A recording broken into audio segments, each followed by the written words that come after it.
I was tucking my daughter into bed when she whispered, "Daddy, why does Coach Miller take pictures of me in the locker room?" My heart stopped. "Pictures? What kind of pictures?" She smiled. "He says I'm special. It's our game." I grabbed her phone, and what I found made me call 911 immediately.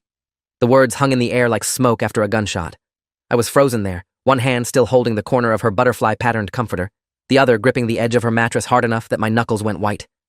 Lily was looking up at me with those wide green eyes that reminded me so much of her mother, completely innocent, like she'd just asked me why the sky was blue or where butterflies went in winter.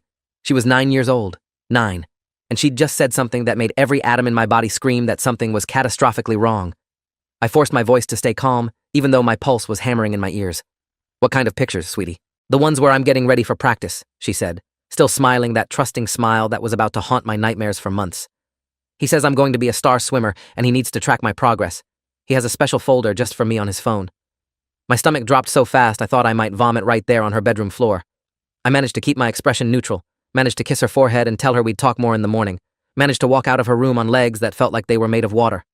The moment her door clicked shut, I grabbed the hallway wall for support and tried to remember how to breathe. Coach David Miller had been Lily's swim coach for 18 months. 18 months of 3 practices a week, weekend meets, team pizza parties, carpools with other parents. 18 months of me shaking his hand, thanking him for his dedication, watching my daughter light up when she talked about swimming. He was 42, married with 2 kids of his own, a former college swimmer who volunteered his time because he loved the sport and loved working with kids. Everyone in our suburban Connecticut community knew him. Everyone trusted him. I had trusted him. I had watched him teach my daughter flip turns and breathing techniques. I had left her alone with him. The thought made my vision blur at the edges. My wife Monica was downstairs watching some cooking show, completely unaware that our entire world had just shifted on its axis. I needed to see Lily's phone. I needed to know exactly what we were dealing with before I sent Monica into the same panic that was currently turning my insides to ice. I went back into Lily's room, kept my voice light and easy. "Hey, Bug, can Daddy borrow your phone for a bit? I think I left mine in the car, and I need to check something for work." She handed it over without hesitation, already half asleep, already trusting me the way she trusted everyone, because we'd raised her in a world where adults were safe, and coaches were helpers, and monsters existed only in storybooks. I locked myself in the bathroom and opened her photo gallery with shaking hands. At first, everything looked normal. Pictures of her friends, screenshots of some game she played, photos of our golden retriever Murphy. Then I opened her text messages. There were several from a contact labeled Coach M with a swimming emoji. The first few were innocuous. "Great practice today, Lily. Keep up the hard work. See you Thursday." Then they started to change. "You looked so strong in the pool today. I'm really proud of how much you've grown." Followed by, "Can't wait to see you at practice. You're becoming such a beautiful swimmer." My hands were shaking so hard I almost dropped the phone. I kept scrolling. There were messages asking her to send pictures of her new swimsuit before practice. Messages telling her she was special, different from the other girls, more talented, more mature. Messages that made my skin crawl even though they never quite crossed into anything explicitly illegal. He was grooming her. The realization hit me like a physical blow. This wasn't some misunderstanding or overreaction. This was a predator, and he'd been working on my daughter for God knows how long. I checked her deleted messages folder, something I didn't even know existed until pure panicked instinct made me look for it. There were photos. Not from Lily, thank God, but from him. Pictures of the pool at odd angles, a close-up of the locker room door, and then, buried 20 messages deep, a photo that made my blood turn to ice water. It was taken from inside the girls' locker room, looking down at an angle that suggested it was shot from a high shelf or vent. You could see the benches, the lockers. 3 girls in various states of changing, their faces partially visible.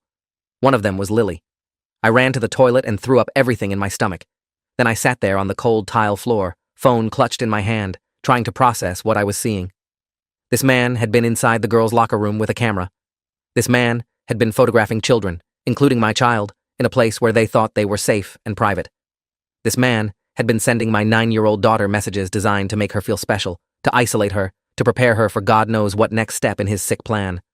I pulled myself together enough to screenshot everything, every message, every photo. I sent them all to my own phone, then to a cloud backup, then to my email. I wasn't going to let him delete anything. I wasn't going to let there be any question about what I'd found. Then I walked downstairs where Monica was laughing at something on TV, and I said the words that I knew would destroy the peaceful life we'd built. "We need to call the police right now. It's about Lily. It's about her coach." Monica's face went through about 15 different expressions in 3 seconds. Confusion, then concern, then fear, then something harder that I recognized as the same protective fury that was currently making my hands shake. "What happened? Is she okay?" I showed her the phone. I watched her read the messages, saw the exact moment she understood what she was looking at, watched the color drain from her face, and then come rushing back in an angry flush. I watched her look up at me with tears streaming down her face and say, "Where is this man? Where does he live?" Because I'm going to kill him.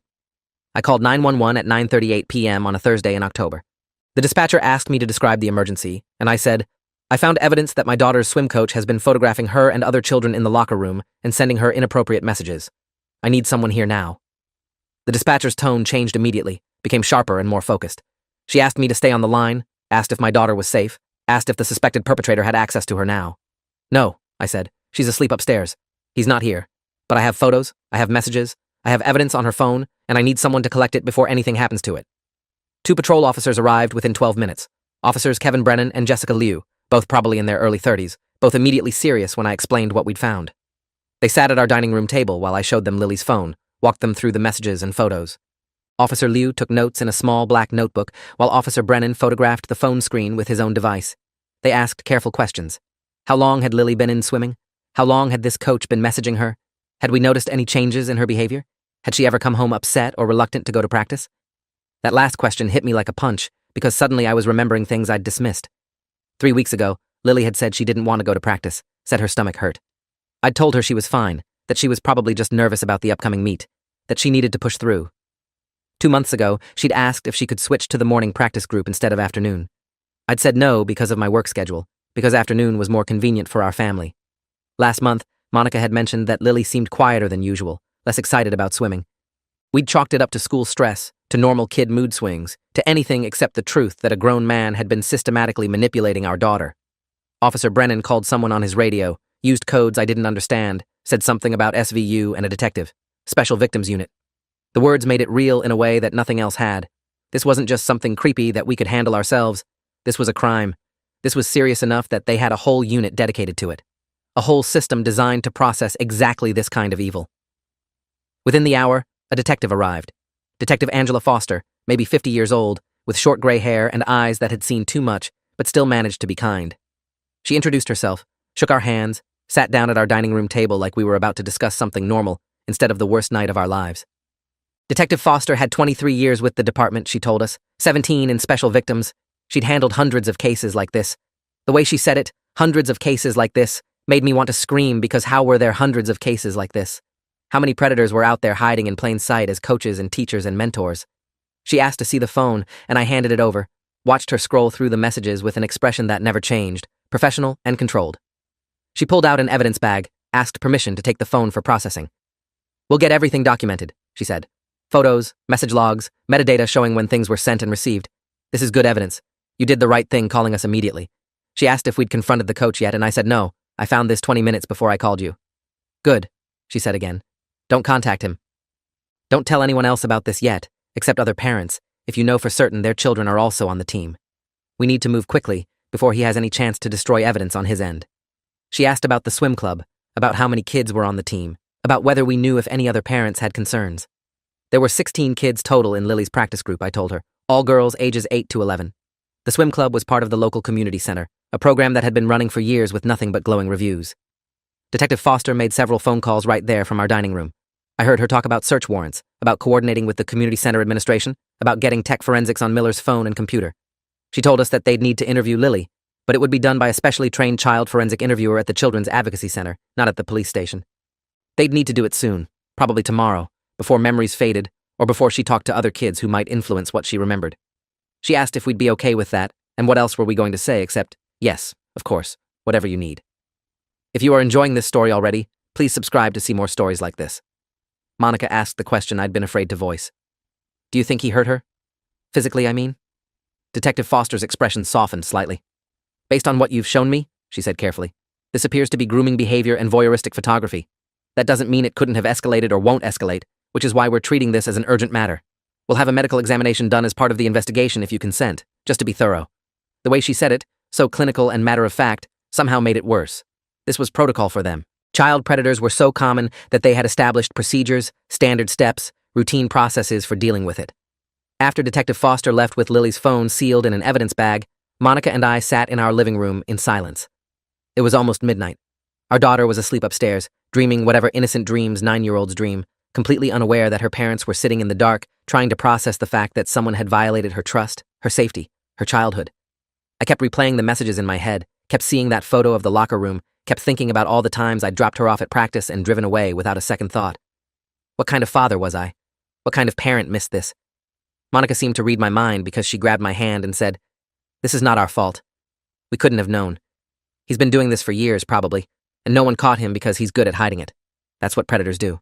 They don't look like monsters.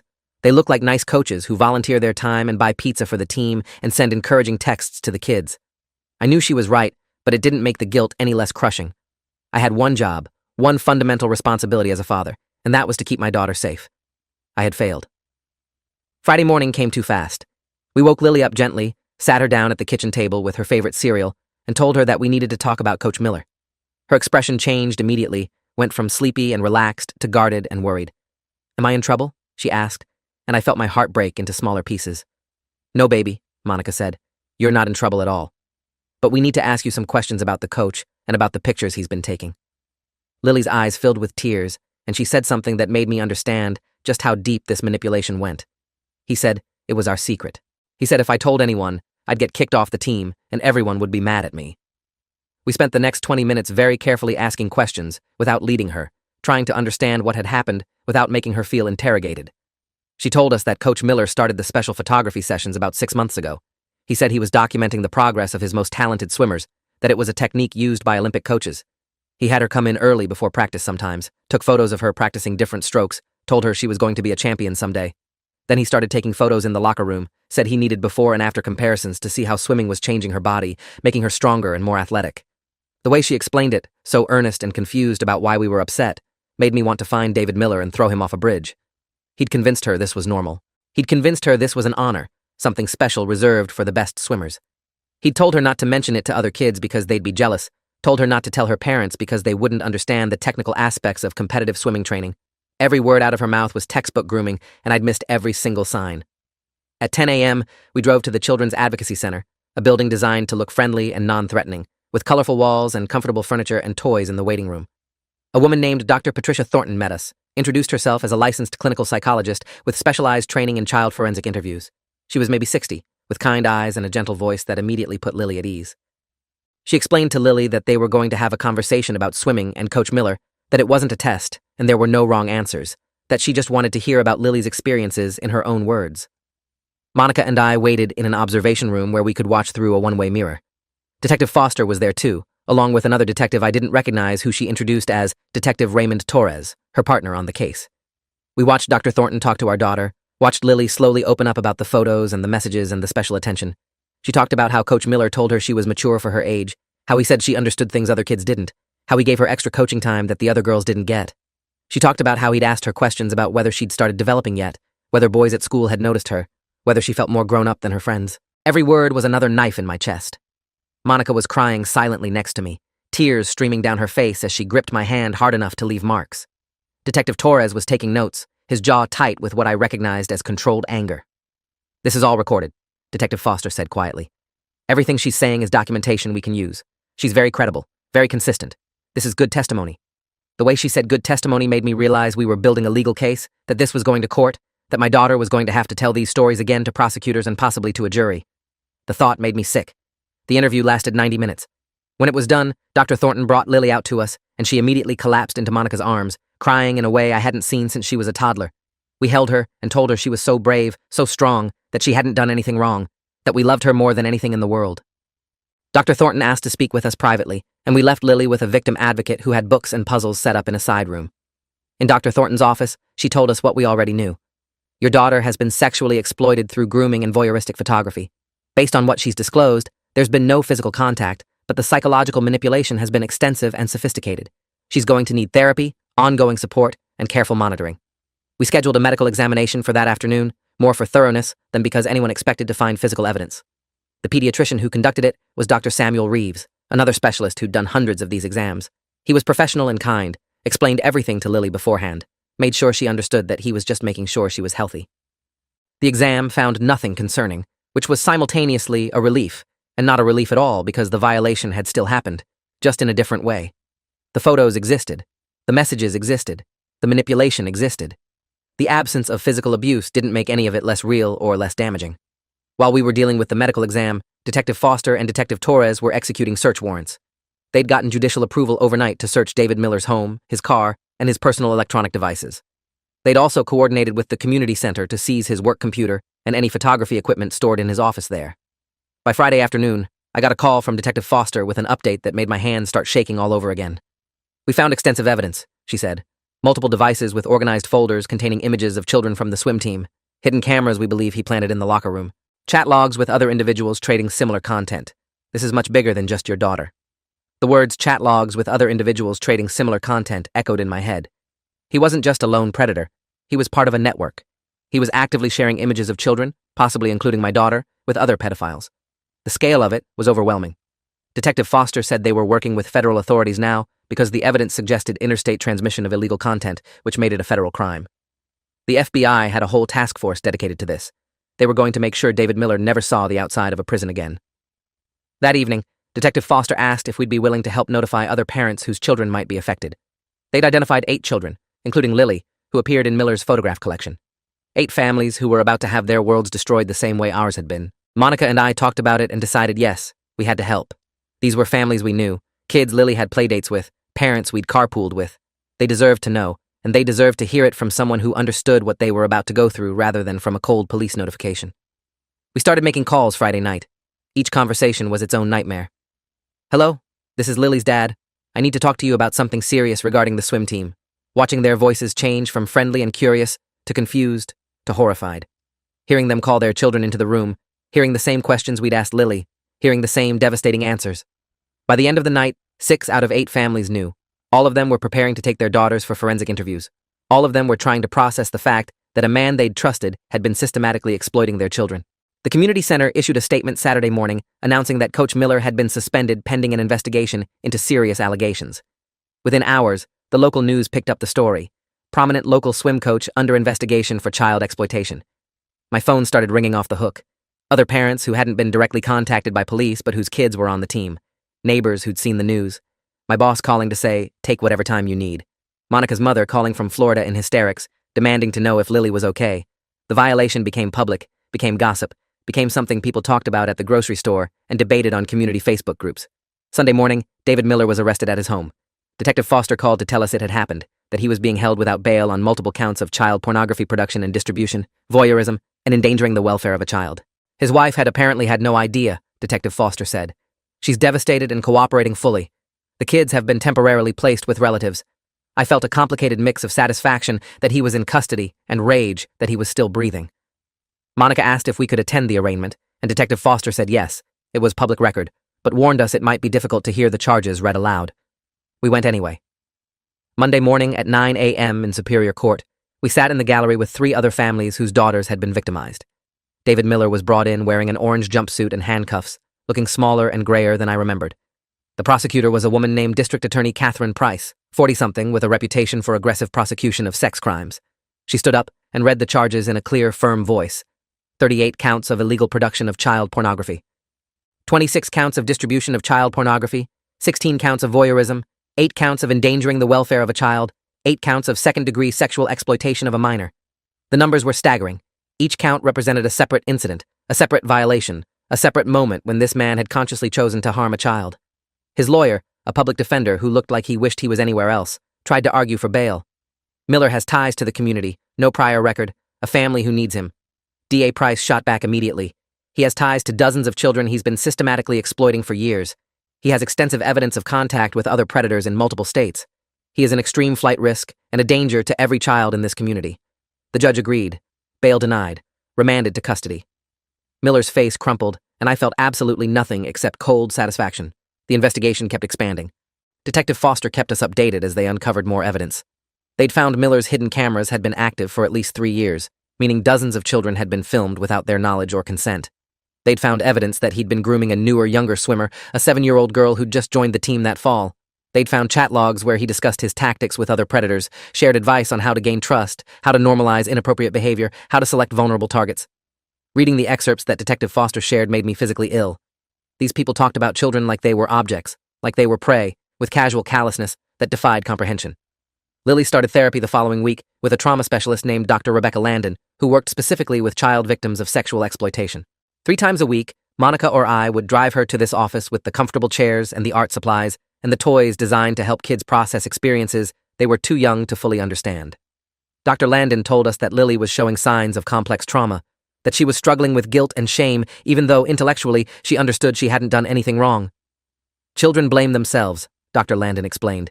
They think they should have known better, should have told someone sooner, should have somehow prevented it. We have to help her rebuild her sense of safety and agency. The other families were going through the same thing. We formed an informal support group, meeting every other week at different houses. 8 families bound together by the worst thing that had ever happened to us, sharing resources and therapist recommendations and coping strategies. One mother talked about how her daughter wouldn't sleep alone anymore. Another father described his kids' nightmares, the screaming and crying in the middle of the night. We talked about our rage, our guilt, our desperate need for justice. We talked about civil lawsuits against the community center for failing to properly supervise their staff.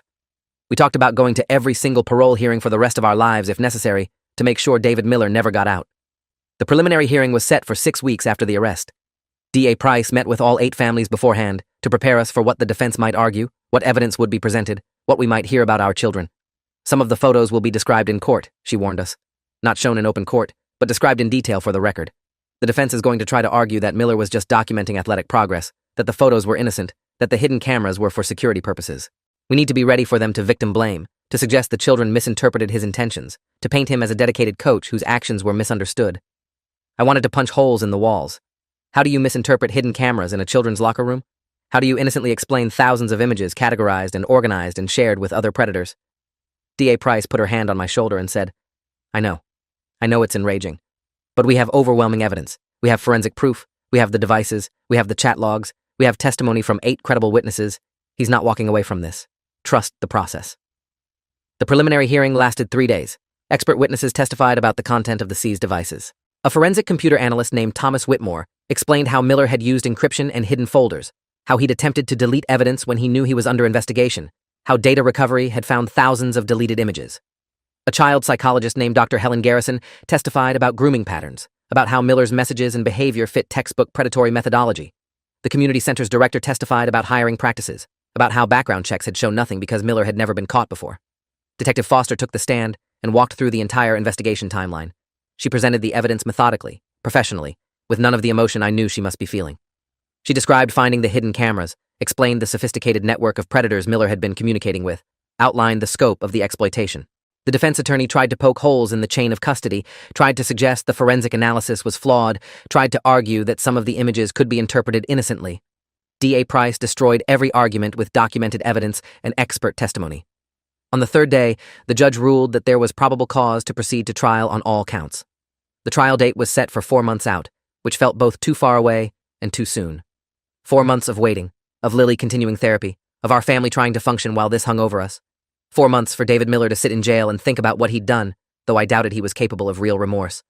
4 months for us to prepare for the hardest part, the actual trial where everything would be laid bare in public. Monica and I threw ourselves into advocacy work while we waited.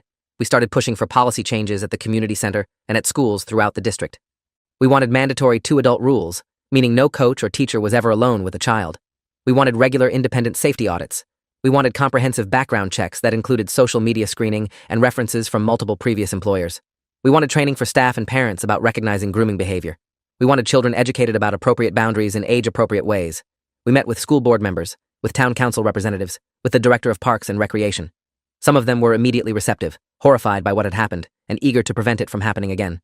Others were resistant, worried about costs or logistics, or the implication that they'd failed in their oversight. We are not blaming you, Monica told one particularly defensive administrator. But we are telling you that the current system failed to protect our children, and we need to do better. If that makes you uncomfortable, imagine how uncomfortable it is for us knowing our daughter was violated under your watch. The media coverage intensified as the trial date approached. Local news became regional news, became national news. Prominent Connecticut coach arrested in massive child exploitation ring. The narrative grew bigger than our individual families, became about systemic failures and the prevalence of child predators in positions of trust. We did interviews, carefully, with Monica and I speaking publicly while keeping Lily's identity protected. We talked about the warning signs we'd missed, the importance of believing children when they disclose concerning behavior, the need for robust safeguarding policies in youth programs. The trial began on a cold February morning 6 months after that awful night when Lily first told me about the pictures. The courtroom was packed with families, journalists, victim advocates, and curious onlookers. David Miller sat at the defense table looking thinner and older than I remembered, flanked by his public defender and an associate. D.A. Price sat at the prosecution table with 2 assistant prosecutors, surrounded by boxes of evidence and organized binders of documentation. The jury was 12 regular people who would have to look at evidence of child exploitation and somehow remain objective enough to deliver justice. The prosecution's case took 2 weeks. They called expert after expert, walked the jury through phone records and computer files and chat logs and photographic evidence. They showed timelines demonstrating the systematic nature of the abuse, the careful planning, the deliberate manipulation. They brought in a FBI special agent named Lisa Carpenter, who specialized in child exploitation cases, who explained how Miller's activities fit into broader patterns of online predator networks, how his behavior escalated over time in predictable ways. They called several of the victimized children to testify, though not Lily. D.A. Price had decided that the other testimony and physical evidence was strong enough that she didn't want to subject all 8 girls to the trauma of court appearances. 3 of them did testify, including a 10-year-old girl named Amy, whose mother had specifically requested she be allowed to confront her abuser in court. I watched this brave child sit in the witness box and describe in careful, practiced words how Coach Miller had made her feel special and then betrayed that trust. I watched David Miller refuse to look at her, staring down at the defense table like a coward. If this story keeps your interest, please subscribe to get more stories like this. The defense strategy was exactly what D.A. Price had predicted. They tried to argue that Miller was a dedicated coach whose methods were unconventional but well-intentioned. They brought in a character witness, a former college swimming teammate, who testified that Miller loved the sport and loved teaching. D.A. Price ripped that apart on cross-examination. Did your teammate tell you he had thousands of images of partially clothed children on his devices? Did he mention the chat logs where he discussed sexual interest in minors? Did he explain why he needed hidden cameras in a children's locker room? The witness stammered and backtracked and ultimately admitted he had no knowledge of Miller's criminal activities. They tried to claim that some of the photos were innocent documentation of swimming technique. D.A. Price brought the forensic analyst back to explain the metadata, the file organization, the fact that images were sorted into folders with labels that left no doubt about their purpose. They tried to suggest that the chat logs were taken out of context, that Miller was merely engaging in inappropriate conversation but not actual exploitation. D.A. Price presented evidence of images Miller had shared with other predators, images of our daughters, and asked the jury whether they thought that was being taken out of context. The closing arguments lasted a full day. The defense attorney made a last desperate attempt to paint Miller as a flawed man who made mistakes, but didn't deserve to have his life destroyed. D.A. Price stood up and delivered a closing statement that I'll remember for the rest of my life. This defendant didn't make mistakes, she said. He made choices. He chose to plant hidden cameras in a children's locker room. He chose to groom vulnerable children with targeted manipulation.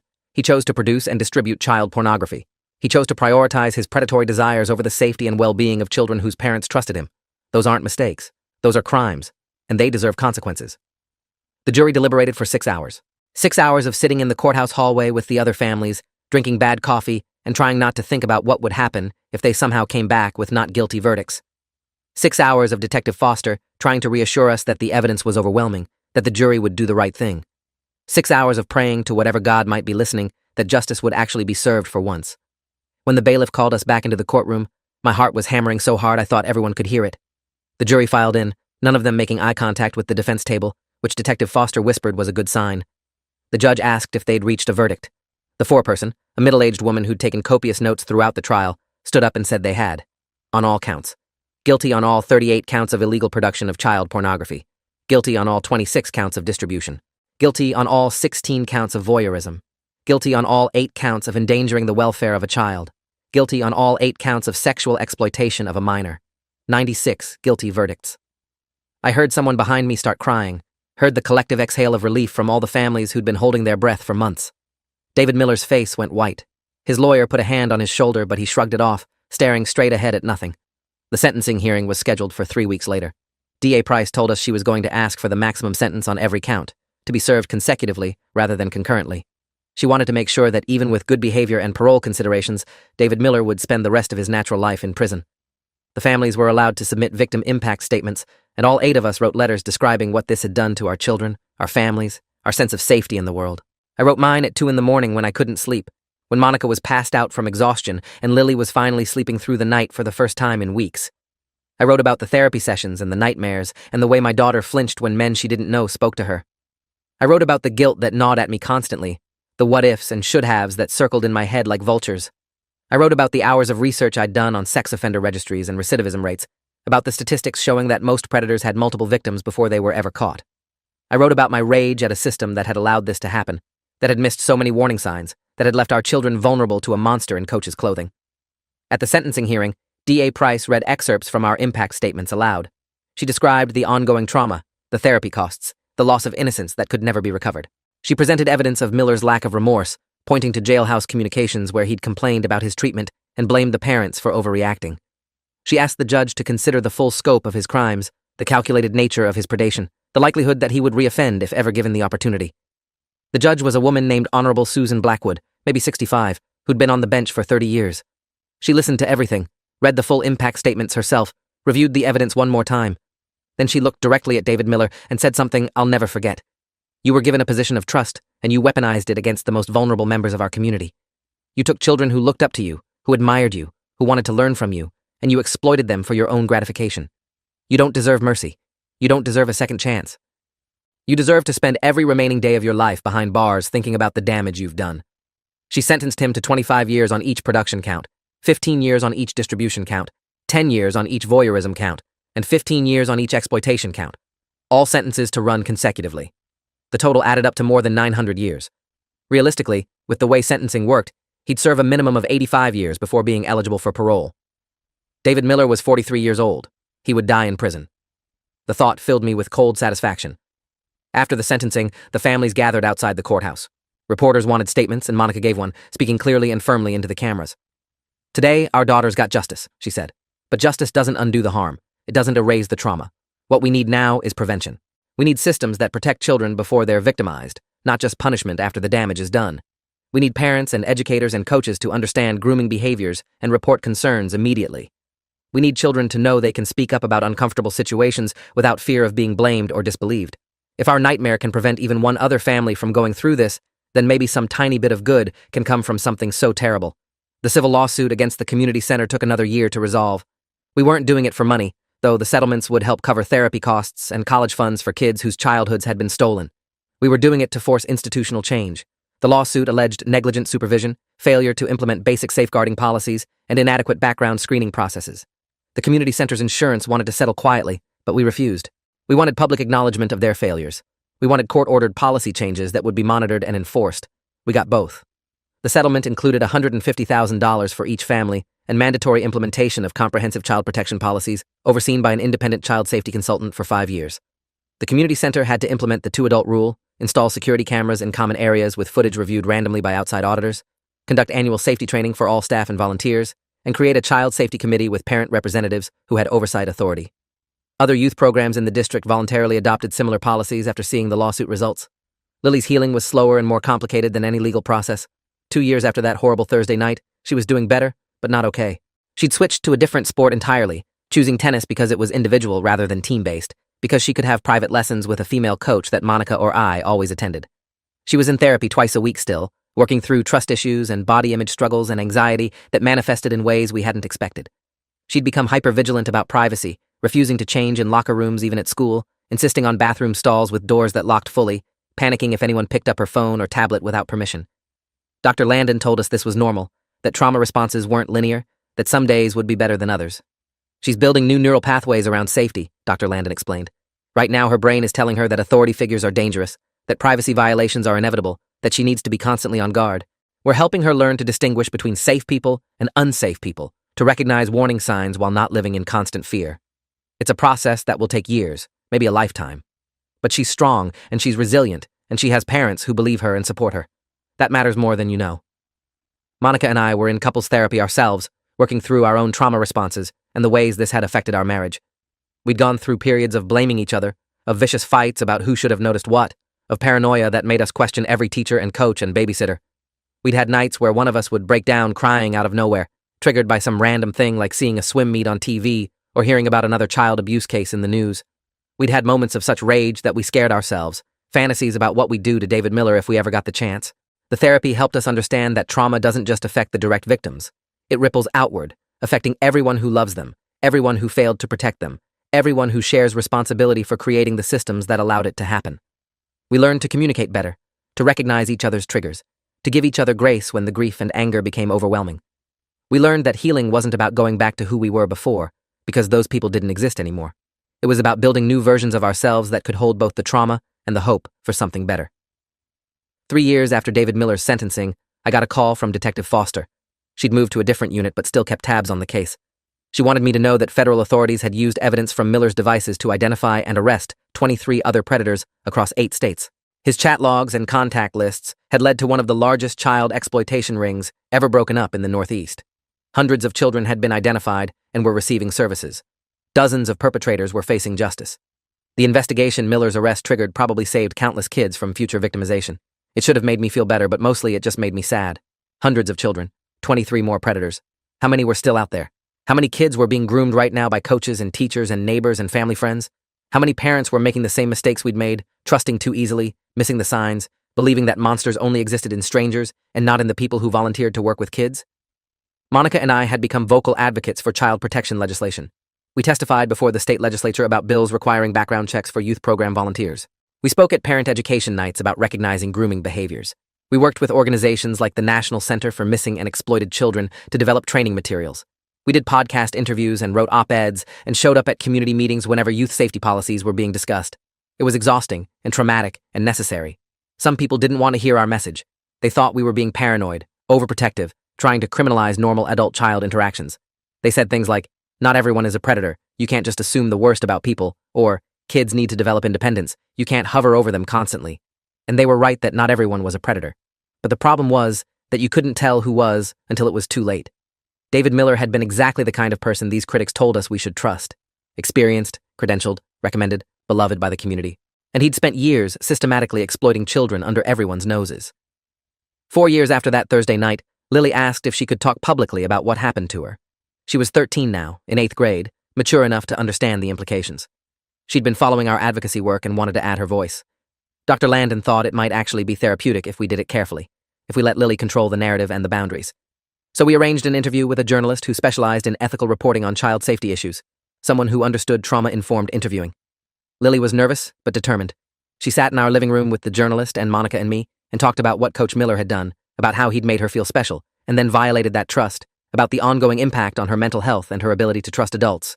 She talked about the importance of teaching kids that they have the right to say no, that adult authority isn't absolute, that secrets about touching or photos or special relationships are red flags. She talked about how she wished she'd told us sooner, but couldn't find the words, couldn't overcome the fear that she'd done something wrong. The article came out a month later with the headline, "A Survivor's Voice. Teen Shares Story to Help Other Kids Recognize Abuse." The response was overwhelming.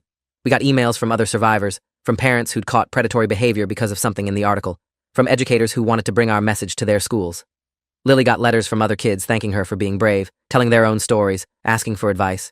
It was beautiful and heartbreaking, and proof that speaking up mattered. David Miller is currently serving his sentence at a maximum security federal prison. He'll be eligible for his first parole hearing when he's 128 years old. He'll die behind bars, forgotten and reviled, while the children he hurt continue to grow and heal and live full lives despite what he tried to take from them. That's not the ending I wanted when I first found those photos on Lily's phone. I wanted immediate, violent revenge. I wanted him to suffer the way our children suffered. But over time, I've come to understand that the best revenge is our daughters thriving, is systems changing, is other children being protected because we refuse to stay silent. Lily is 15 now. She's in therapy once a week instead of 3 times. She's on the tennis team at school and considering trying out for debate club. She has friends and hobbies and dreams about college. She still has bad days, still has triggers that send her spiraling, still struggles with trust and anxiety. But she's also learned that she's stronger than she knew, that she can survive horrible things and come out the other side, that her voice matters and her story can help others. She's not defined by what David Miller did to her. She's defined by how she's chosen to respond to it. Monica and I are still married, still in love, still working every day to build a life that makes space for both healing and happiness. We've learned that trauma doesn't disappear, but it can be integrated, that you can hold rage and grief and hope all at the same time, that fighting for systemic change is how you turn victimization into purpose. We've learned that there are more good people than bad ones, that most teachers and coaches and mentors genuinely care about kids, but that we still need robust systems because predators are expert at exploiting trust. We've learned that our daughter is braver than we ever imagined, that children are resilient in ways that constantly amaze us, that love and support and belief matter more than we can measure. We've learned that justice is possible but imperfect, that the legal system can work if you have resources and determination and a prosecutor who actually cares. We've learned that prevention is possible but requires constant vigilance, that every parent and educator and community member has a role to play in keeping children safe. That Thursday night 5 years ago destroyed the innocent world we'd built for our family. But from the wreckage, we've built something different. Something harder and sadder, but also stronger and more real. We've built a life where our daughter knows her voice matters, where she understands that what happened to her was wrong and wasn't her fault, where she has the tools to recognize and resist manipulation. We've built a marriage that can survive the worst thing we could imagine. We've built a community of survivors and advocates who are changing systems and saving kids. David Miller took something from our family that we can never get back. He stole my daughter's innocence and our sense of safety and our ability to trust easily. But he didn't break us. He didn't break Lily. He didn't break the bonds of our family or our determination to make something meaningful from something terrible. And in the end, that's the victory he never saw coming. He thought he could exploit our daughter without consequences, that his careful planning and manipulation would protect him, that no one would believe a child over a respected coach. He was wrong. We believed her. The system believed her. Justice was served. And every day that Lily wakes up and chooses to keep healing, keep growing, keep being brave enough to use her voice, is a day she proves that predators don't win. Not in the long run. Not when families fight back. Not when communities decide that protecting children matters more than protecting reputations. That's the story I hope stays with people. Not the horror of what happened, but the power of what came after. The choice to believe children. The determination to demand better systems. The refusal to let trauma have the final word. If you made it this far, I hope you take something from our story. Talk to your kids about body safety and appropriate boundaries. Pay attention when they seem uncomfortable around adults. Ask questions when things don't feel right. Demand accountability from organizations that work with children. Support survivors who speak up. Believe kids when they disclose abuse. Push for systemic changes that protect children before they're victimized. And remember that predators count on silence and shame and people looking the other way. Don't give them that power. Our daughter is safe now. David Miller will never hurt another child. The systems that failed us have been forced to do better. That's not a perfect ending, but it's the one we fought for. And it matters. It matters to Lily and to the 7 other girls whose lives were violated by the same predator. It matters to the hundreds of children who were protected because our case broke open a larger ring. It matters to every family who's implementing safer practices because they learned from our nightmare.